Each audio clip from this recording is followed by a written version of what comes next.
단 하나의 세포도 죽이지 말라.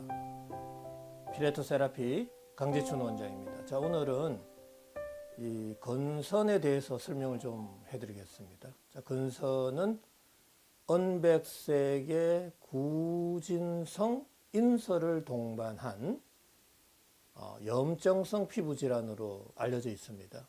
자, 그런데 가려움증, 농포, 색소 침착, 태선화, 그 다음에 각질, 비듬, 그 다음에 심한 경우는 피부 박탈까지도 생기고 있는데요. 자, 제일 중요한 것은 이 건선은 하나의 염증이죠. 피부 염증인데, 염증은 왜 발생한다고 생각하세요? 지금 현대의학에서는 세균과 바이러스, 곰팡이 등에 의해서 염증이 발생한다고 보고 있죠. 근데 건선의 그 발생 원인서를 보면 유전이다, 또 각질 형성 세포의 이상이다, 표피 운동성에 또 이상이 있다, 또 신경 펩티드에 이상이 있다, 여러 가지 설은 많습니다. 건선이 나타나는 그 증상의 특징들을 보고 이러할 것 같다라고 우리가 가설을 내리는 거죠. 근데 그런 것보다는 그냥 염증은 왜 발생하는 걸까요를 우리가 먼저 좀 생각해 보셔야 됩니다. 저는 이 염증의 발생 원인을 세균, 바이러스, 곰팡이 뿐만 아니라 우리가 일상생활 속에서 많이 접하고 있는 것들이 너무나 많습니다. 실은 교통사고를 당하거나 뭔가 부딪히면은 이 압력에 의해서 세포는 손상을 받죠. 자, 그 다음에 온도도 마찬가지입니다. 너무 덥거나 너무 춥거나 해서 동상에 걸린다거나 화상 입는다 했을 경우는 이 세포에 손상을 일으키죠. 자, 그런데 너무 급격하게 온도가 올라가거나 너무 낮아지면 금방 이해가 됩니다. 하지만 내가 정상적인 온도보다도 조금 낮은 상태가 계속 장기적으로 반복이 될 경우에는 이 세포 또한 손상을 받거나 기능 저하에 놓이게 된다는 사실이에요. 자, 그래서 세포의 손상을 일으키는 것은 이 압력, 온도, pH, 전기장, 자기장, 물리화학적인 자극, 저산소증, 약물, 이온, 전해질, 환경 여건, 중금속 너무나 많죠. 한두 가지로 요약할 수가 없다라는 사실입니다. 자, 그리고 우리가 항시 하루에 3끼 먹는 이 음식물 또한 영향을 너무나 많이 줍니다. 음식물의 점도, 경도, 산도, 표면적 영향을 다 주죠. 자, 그런데 세포가 영향을 받는다, 기능 저하에 놓이게 된다, 세포가 손상을 받을 경우 세포 내 미토콘드리아에서의 ATP의 합성의 장애가 생긴다라는 사실이죠. 자, ATP의 합성의 장애는 뇌를 포함한 오장육부의 온도, 바로 심부 온도죠. 이 심부 온도가 내려가게 된다라는 것이죠. 자, 여러분들 심부 온도, 피부 온도 들어보신 적이 있습니까? 인체 생리학을 보시면 너무나 명쾌하게 잘 나와 있습니다. 제가 주장하는 이론이 아닙니다. 심부 온도는 뇌를 포함한 오장육부의 온도, 항시 37도를 유지해야 된다라는 거고요. 두피를 포함한 사지의 온도는 피부 온도인데 항시 심장에서 이 팔, 다리, 말초 쪽으로 가면 갈수록 피부 온도는 좀 내려가는 경향이 있습니다. 자, 그렇게 구분되어 있고요.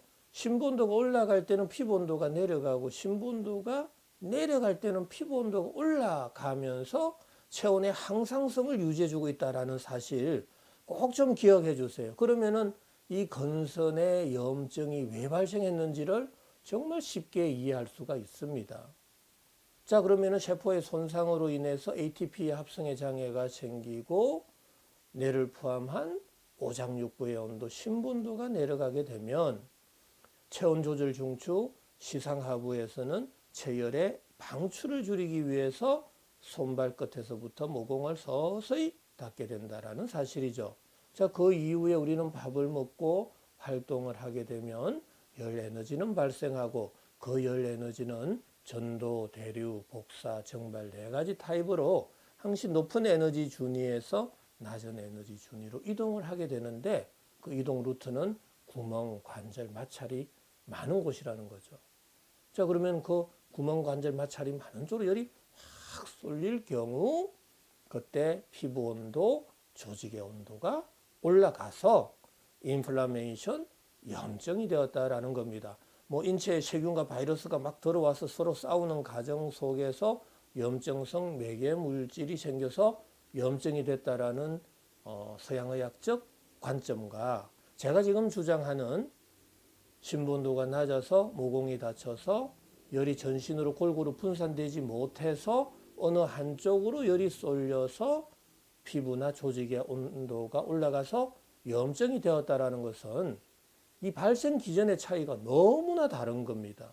세균과 바이러스의 침입이라면 항생제를 써서 세균과 바이러스를 죽여야 되는 상황이고요.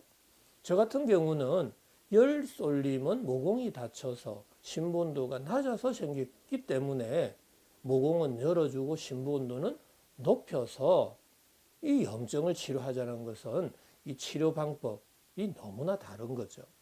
자, 그래서 저의 주장은 반드시 이 염증이 발생한 이유는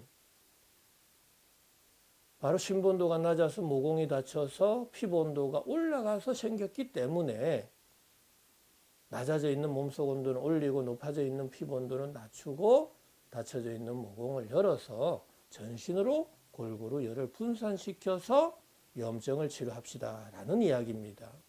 자, 그런데 중요한 것은 이 피부 온도가 높다고 세포의 열 에너지 대사를 전체적으로 이게 억제를 시켜버리면 신부 온도, 피부 온도 둘 다 내려가 버립니다. 자, 피부 온도가 내려가면은 발적 염증, 가려움증, 통증까지도 순식간에 사라집니다. 하지만 또 신부온도가 내려가면 모공이 닫히고 또 몸에서 열은 발생하면 열은 어느 한쪽으로 쏠려서 방출이 돼야 되기 때문에 또다시 염증이 발생하게 된다. 그래서 건선은 뱅글뱅글 돌면서 치료는 되지 않고 만성화, 악성화될 수밖에 없다라는 사실이죠. 그래서 저희 한의원에는 건선을 가지고 20년, 30년 된 사람들도 정말 많이 오고 있습니다. 절대로 신부온도, 피부온도 동시에 낮추는 치료를 가지고는 치료가 참 어렵다라는 사실이죠. 자, 그런데 중요한 것은 이 언백색의 구진이 발생하고 이 태선화가 되는 특징을 가지고 있습니다. 건선은.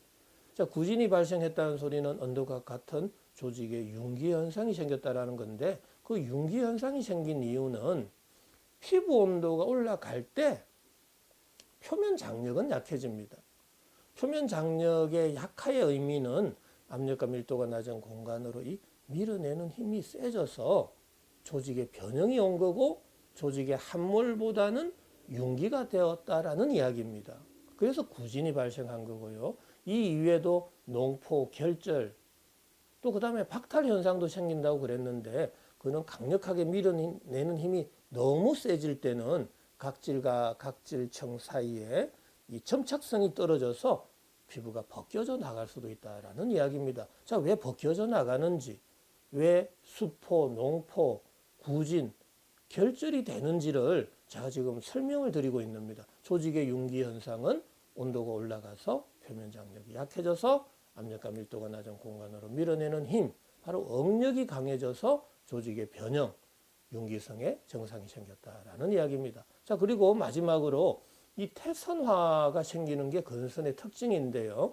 이 태선화는 뭔가 밀어내는 힘이 생길 때 볼록이 튀어나올 수도 있겠지만 전체적으로 표면적이 많아서 균일하게 뭔가 밀어낼 때는 피부가 좀 두터워질 수도 있겠죠.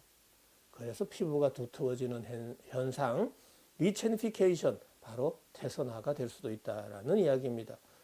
또 태선화가 되는 이유 중에 하나는 피부가 자꾸 건조해지죠. 모공이 닫히면.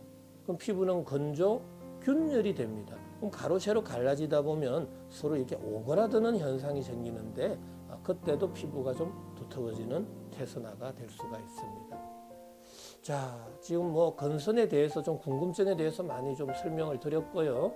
자, 건선의 치료 원칙 이 3대 치료 원칙도 제가 설명드렸습니다. 심부 온도 높이고 피부 온도 낮추고 모공을 열어서 뼈를 골고루 분산시켜서 염증을 치료하자라는 이야기입니다. 자, 오늘은 이 건선에 대해서 좀 설명드렸습니다.